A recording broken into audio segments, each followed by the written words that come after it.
Senhor Moderador, posso avançar, é? Com certeza. Muito bom dia a todos, saúdo todos os presentes. Vou tentar, dentro dos 20 minutos que me foram dados, tratar da segunda parte da lei, nesta tarefa que dividi com o Jorge. Nem sempre temos colegas reverentes, irreverentes, alguns são irreverentes, mas o Jorge é muito bom amigo, muito irreverente. Pode não ter abordado todas as questões, mas deixou mensagens muito importantes e é, obviamente, por isso o saúdo pela sua intervenção. Cumprimento também a Cristina de Sousa e o Sr. Moderador e todos os presentes e saúdo toda esta organização, não só enquanto juiz há muito tempo dedicado à causa da infância e da juventude, mas também enquanto diretor adjunto do Centro de Estudos Judiciários, entidade que coordena também a organização deste evento.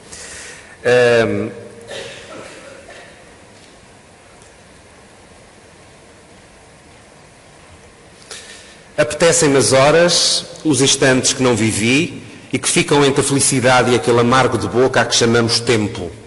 Conheço os anos, conheço os meses, mas não conheço as horas.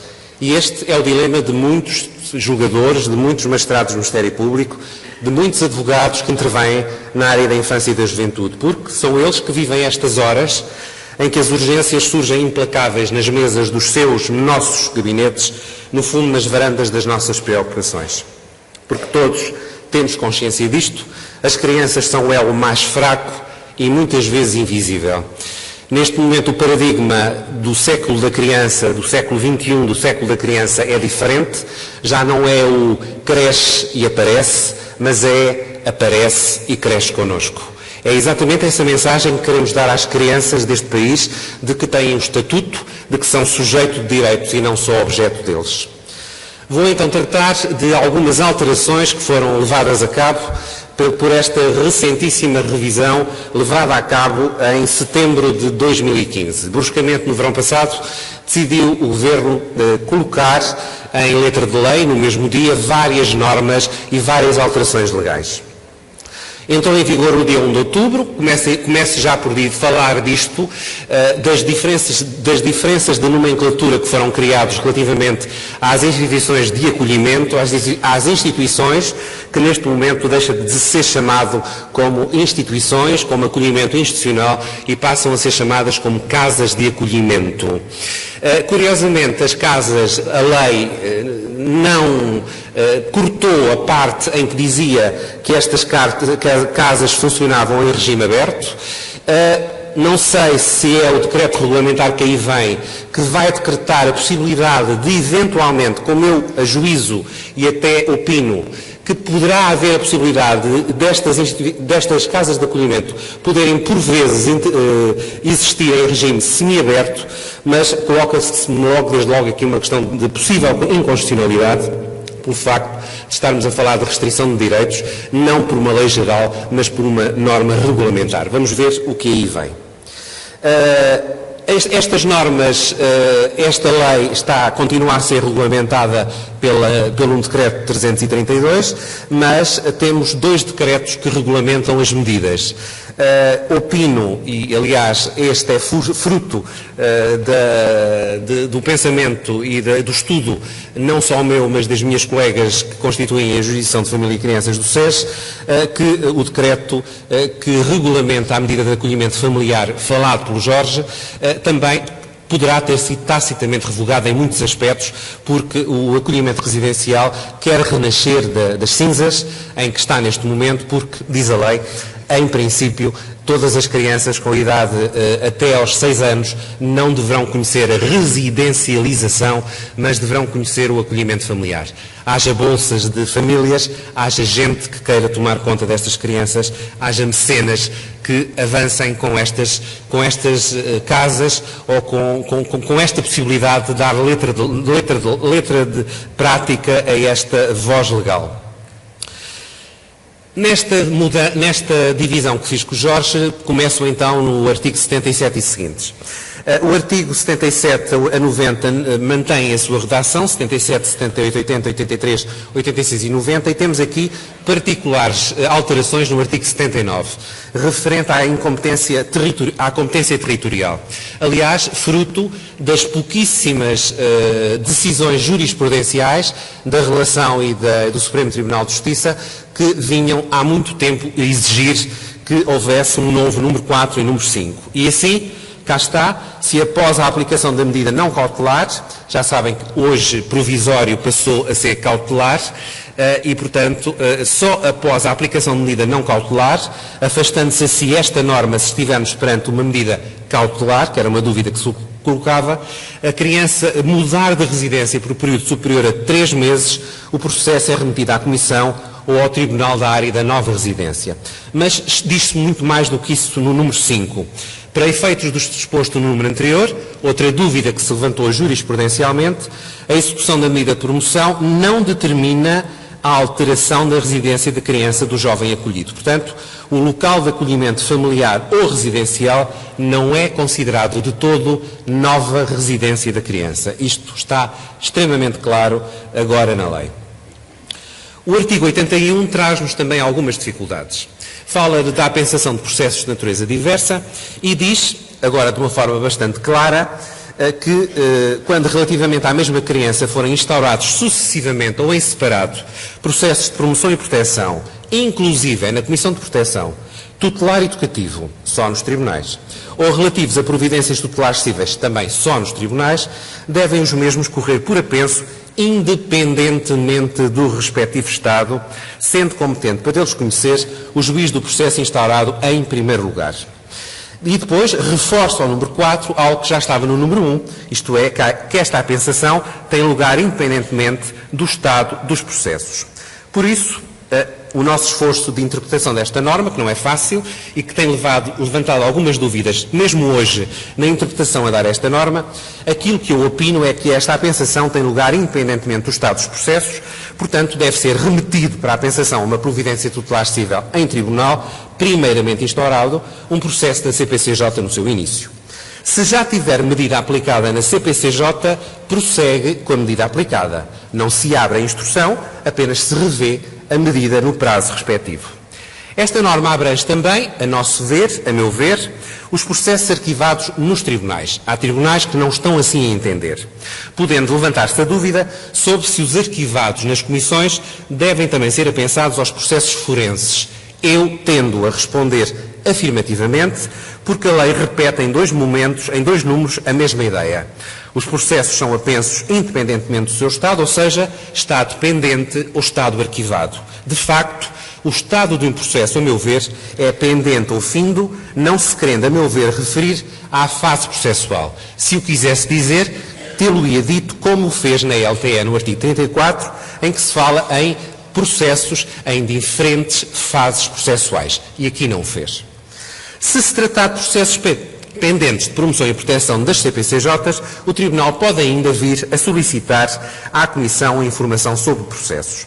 Como tal, opinamos que as CPCJs têm plena legitimidade para remeter processos para Tribunal em cumprimento da norma do artigo 81, não necessitando, a nosso ver, de aval do MP interlocutor. Compreendo, neste particular, alguma preocupação do MP em evitar um grande fluxo migratório dos processos das CPCJs para os tribunais, mas acredito que o bom senso esteja a imperar e que, portanto, haja, enfim, uma dose de bom senso em tudo isto. Há um novo artigo 82A, que o Jorge há pouco falou do gestor do processo, e é, de facto, este pivô do processo que agora é eleito com letra de lei.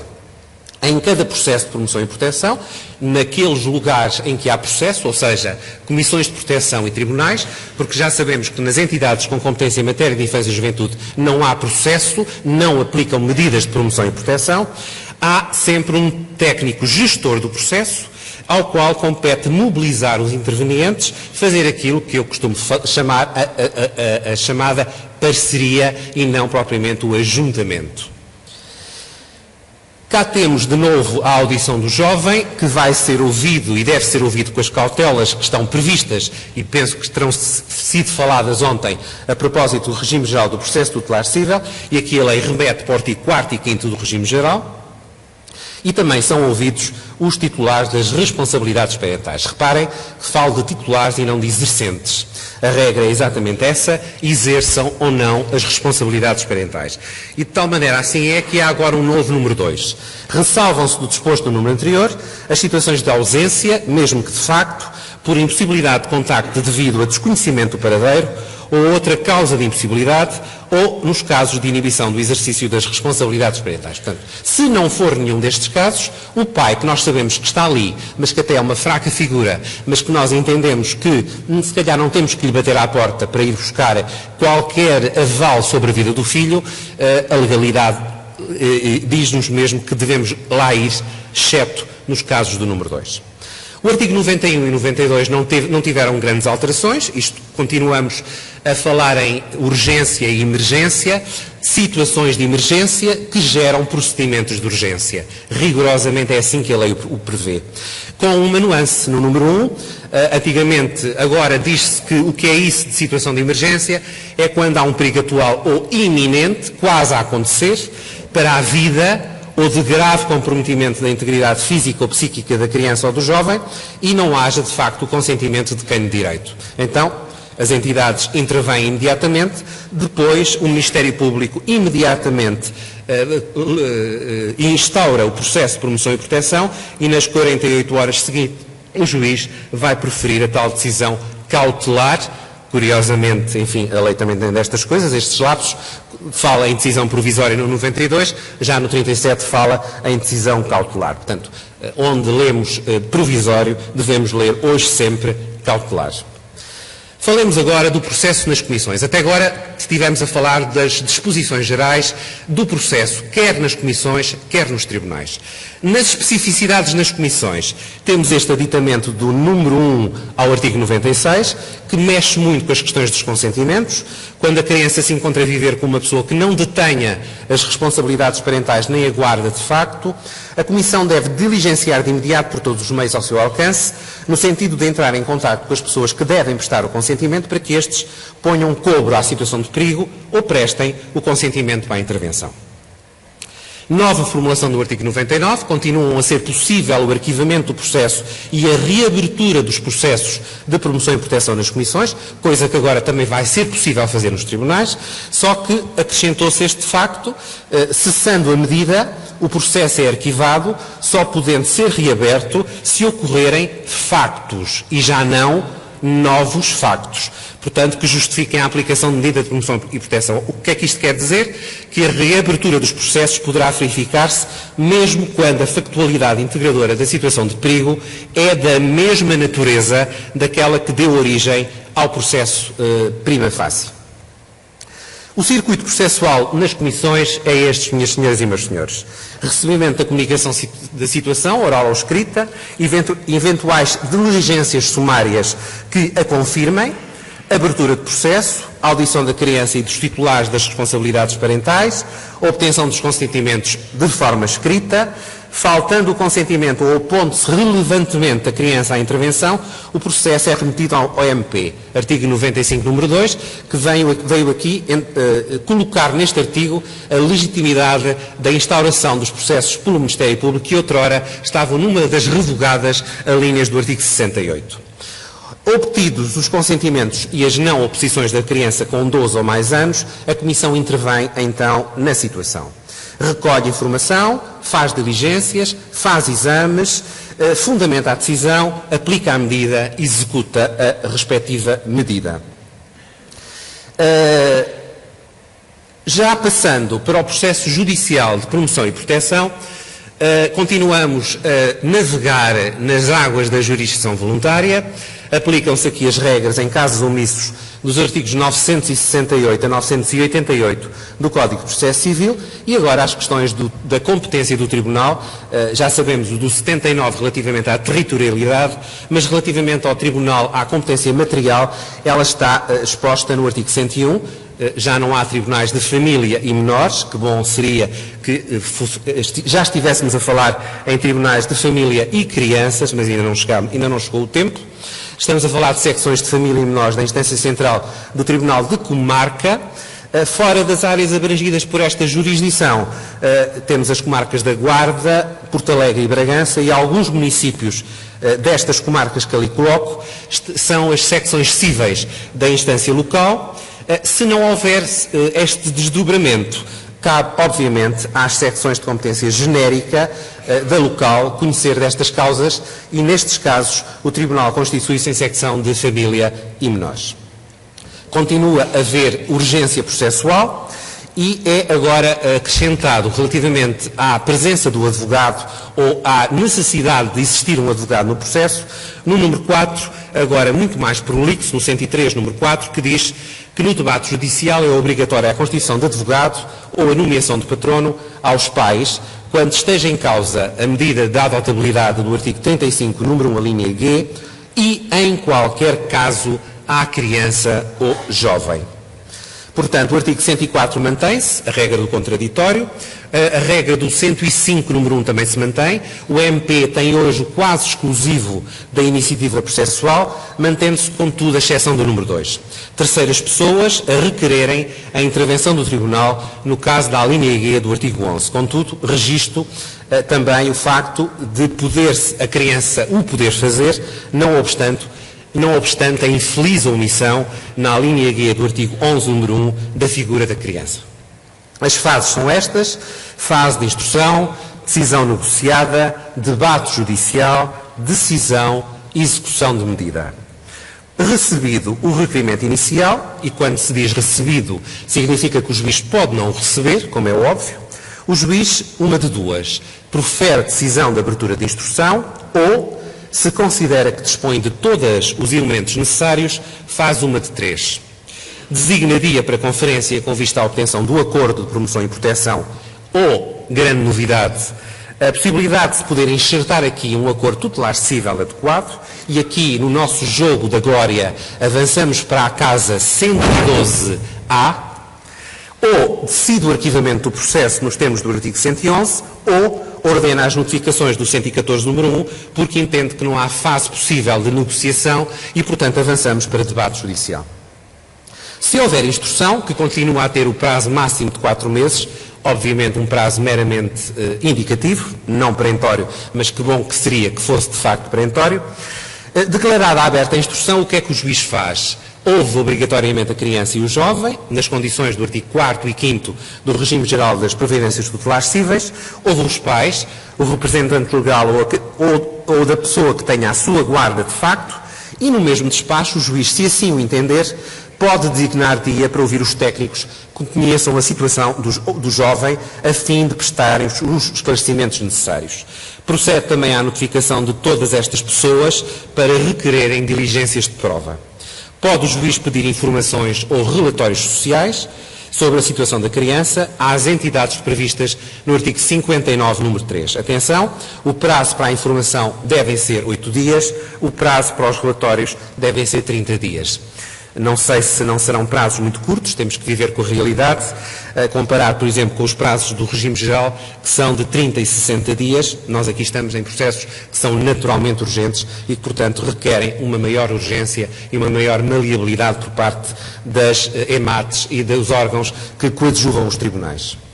Encerrado a instrução, o juiz, então, decide uma de 3. Ou arquiva, porque não há perigo ou deixou de haver, designa dia para conferência com vista do dito acordo de promoção e proteção ou do dito acordo tutelar cível, ou quando se mostre manifestamente improvável a dita solução negociada. E então avançamos para a fase do debate judicial. Como sabem, é feito com a presença de 3 pessoas, um juiz becado e 2 juízes sociais.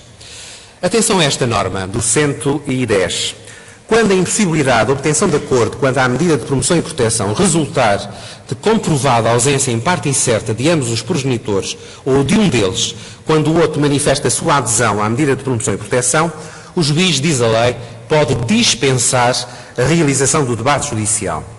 E agora avançamos nós Avançando para uma decisão singular, sem debate judicial, ou ainda será possível uma decisão negociada à revelia dos dois pais?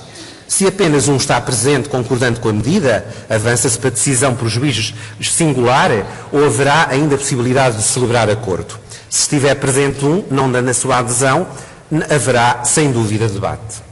No caso de decisão por juiz singular, haverá que cumprir o artigo 21 do Código de Processo Civil, a representação do ausente, o antigo nosso artigo 15, e o disposto no número anterior é aplicável também a todo o representante legal ou atentor da guarda da criança. Quando é que o juiz arquiva um processo? A lei é clara, quando a situação de perigo não se comprova ou, comprovando-se, já não subsiste. Torna-se, portanto, desnecessária a aplicação da medida de promoção e proteção. E atenção à grande novidade, o processo pode agora, hoje, ser reaberto também nos tribunais se ocorrerem factos que justifiquem a referida alteração. Portanto, é um lugar paralelo relativamente ao artigo 99 quanto às comissões de proteção. 112 e 113 mantém-se, a decisão negociada e o que é o acordo de promoção e proteção, mas temos de facto esta novidade do acordo tutelar cível. Nesta conferência e verificados os pressupostos legais, por um lado, dissociação familiar e ausência de perigo, o juiz homologa o acordo em matéria tutelar cível, ficando este a constar por apenso e, obviamente, arquiva o processo de promoção e proteção. Não havendo acordo, segue-se nos próprios autos uma convolução do processo de promoção em processo tutelar cível, o disposto nos artigos 38 a 40 do regime geral do processo tutelar cível. Vamos ver o que é que a prática nos vai ensinar relativamente a este enxerto cível. Se houver lugar a debate judicial, então já sabemos que há estas notificações do 114 e temos esta vexata quaestio, que também vai dividir muitos tribunais, mas que penso que trazemos aqui uma solução que entendemos razoável. Para efeitos do disposto no artigo 62, quanto à revisão das medidas, não há debate judicial, diz a lei, exceto se estiver em causa a substituição de medida de promoção e proteção aplicada, e a lei não distingue, para uma mais gravosa ou menos gravosa, ou a prorrogação da execução da medida de colocação. Como sabem, as medidas de colocação é a medida de acolhimento familiar ou de acolhimento em casa de acolhimento. O que nós opinamos é isto. Se houver acordo na primeira medida, e é quando da revisão não faz sentido a aplicação da exceção do número 5. Entendemos que não há lugar a debate judicial. Se não houver acordo na primeira medida, mas já existir acordo em sede de revisão, quid iuris? Entendemos que não há também lugar a debate. Em nome dos princípios da consensualização, da participação que devem nortear esta intervenção protetiva, satisfazendo-se com a mera formalização de um acordo de promoção e proteção. No fundo, isto significa que no atual regime e na melhor das interpretações, volto a dizer, na nossa interpretação, só haverá lugar a debate judicial em sede de revisão, substituição ou prorrogação, quando de facto exista acordo.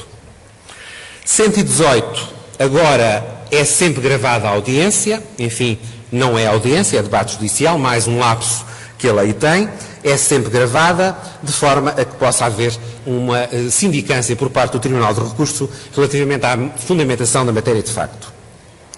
E atenção a este número 2, que é muito claro também e muito elucidativo. O novo artigo 122A vem-nos dizer que a decisão é notificada às pessoas referidas no número 2, aos pais, aos representantes legais, contendo informação sobre, isto é novo, sobre a possibilidade, a forma e o prazo de interposição de recurso. É claro, para que as águas estejam bem delineadas, para que não seja por falta de conhecimento que os pais não lutem mais pelos seus filhos. A nível dos recursos, a admissibilidade é prevista relativamente a decisões definitivas ou cautelares, não temos dúvidas nenhumas neste momento, não são só as definitivas, mas também as cautelares, mas que apliquem, alterem ou declarem cessadas medidas de promoção e proteção e também relativamente a decisão que haja autorizado o contacto entre irmãos.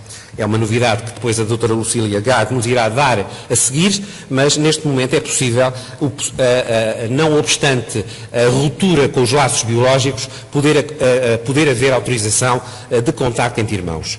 Portanto, quando eu digo que é possível recorrer-se de decisões que apliquem, como também é possível recorrer-se de decisões que não apliquem, isto é, no caso negativo. A legitimidade é Ministério Público, criança, pais, representante legal ou detentor da guarda de facto, e agora o processamento, obviamente, acabados com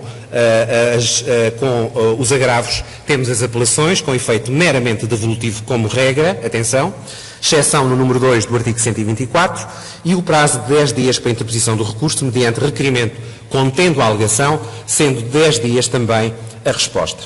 E atenção à celeridade deste processo também no Tribunal Superior. O recurso da decisão da dotabilidade da criança, que é aquela que, no fundo, que vai cortar os laços biológicos da criança, é decidido em 30 dias a contar da data da recepção dos autos no Tribunal Superior.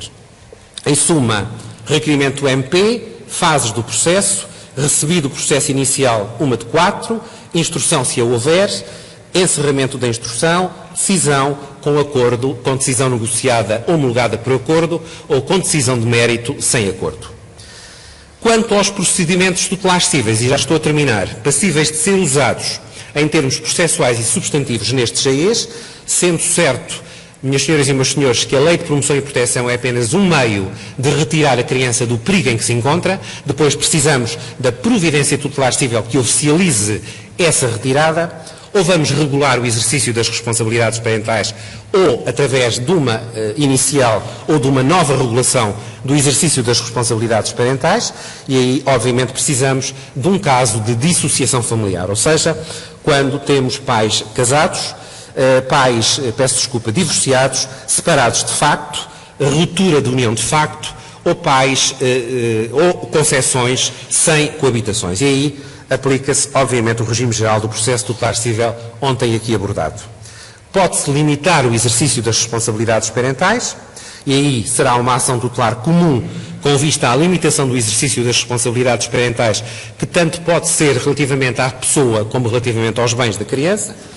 Se o comportamento dos pais for bastante grave, vamos para a inibição do exercício das responsabilidades parentais em casos mais graves de comportamento parental para com os filhos, e aí temos o processo especial de inibição do exercício das responsabilidades parentais. Podemos ir para a tutela, é um instituto a rever, bastante pouco aplicado e às vezes mal aplicado. Continuo a entender que a interpretação a dar ao artigo 1921 é clara, à linha C de 1921, deve-se exigir um não exercício das responsabilidades parentais por não se poder exercer e não por não se querer exercer essas responsabilidades parentais. Falo de pais hospitalizados, de pais presos, de pais imigrantes e não de pais que não querem exercer. Para isso haverá um processo de limitação ou de inibição que depois se pode seguir uma tutela. O novo instrumento, a nova providência do apadrinhamento civil, que tem o processo especial de constituição do apadrinhamento civil ainda à espera de consolidação no nosso sistema jurídico, e finalmente a confiança da criança à pessoa, família de acolhimento ou a instituição com vista à futura adoção, ou seja, hoje em dia, à adotabilidade. A ruptura, enfim, o momento é este, é a grande dificuldade dos tribunais, é quando constatamos as dificuldades parentais, e estou a fazer, obviamente, a ponte com a mesa seguinte, a avaliação e a constatação da impossibilidade de mudança do comportamento parental num juízo de prognose que é possível fazer, e depois ponderar aquilo que é mais ameaçador para o desenvolvimento da criança. Se a permanência num contexto familiar caracterizado por dificuldades e inconsistências da parentalidade aliada a alguma negligência, ou se o corte de uma filiação que, embora atribulada, constitui uma referência num percurso desenvolvimental marcado por uma ou mais rupturas. E a questão que o juiz deve pôr é esta: o juiz e o magistrado do Ministério Público e o advogado que intervém nestas adotabilidades, os adultos biológicos que o seu comportamento comprometeram ou não seriamente os vínculos afetivos próprios da filiação? Se sim, como diz o poeta, doa a quem doer, faz o que tens a fazer, e aplica, obviamente, o artigo 1978 do Código Civil. Isto está muito bem explicado neste artigo da professora Madalena Alarcão, na revista do Ministério Público, número 116, páginas 121, 131, que aconselho sempre a leitura aos meus auditores e também a todos os que estejam interessados em perceber como é que este caminho pode ser feito, sendo certo que muitas vezes na lei não temos bússolas, não temos faróis, mas temos apenas o nosso bom senso e alguns critérios um pouco indeterminados. Como diria o Jorge, e assim continuo, e assim concluo, mais do que mudar a lei, há de facto que mudar muitas vezes as nossas mentalidades, os nossos pré-conceitos, os nossos preconceitos e as nossas práticas. Costumo sempre dar estes conselhos aos meus auditores de justiça e também a todos aqueles que intervêm na área da família e da criança. Trata todos os que se apresentarem no teu tribunal, na tua comissão, no teu consultório, de igual forma. Os bagos de arroz numa malga são todos iguais. Os do topo são os primeiros a serem comidos, mas os do fim também o são. Ser rápido nas tuas decisões. Se deixares o chá no bolo demasiado tempo, ele amargará. Esquece os teus ódios e os teus amores, os vossos preconceitos, os nossos preconceitos. Quando saís para o tribunal, deixa-os no jarrão da entrada. Quando regressares, acredita que eles ainda lá os encontrarás. Estuda todos os dias. O saber cabe numa caixa, mas se nela nada guardares, nada acharás. Mantém o teu equilíbrio. Se puseres demasiadas flores na jarra, ela perde a harmonia e poderá tombar. E finalmente, minhas senhoras e meus senhores, principalmente, acreditem que as aparências são enganadoras. No prato mais bonito, na família tida como mais funcional, serve-se a pior das refeições. E muitas vezes naquele caco falhado, naquela família que aparentemente é multiproblemática e que é sinalizada, muitas vezes servem-se doses de ternura suficientes para podermos ainda continuar com as crianças no seio dela. Mas atenção, a ternura e o afeto não é suficiente. É preciso cuidado, bom trato e firmeza, que são as três principais qualidades que eu costumo entregar nas mãos dos educadores e dos pais. Firmeza, bom trato e ternura. Porque, acreditem, minhas senhoras e meus senhores, mudam as leis, mas as pessoas estão sobretudo interessadas em que nós nos importemos com elas. As pessoas não se importam com o quanto você sabe, até saberem o quanto você se importa. Muito obrigado.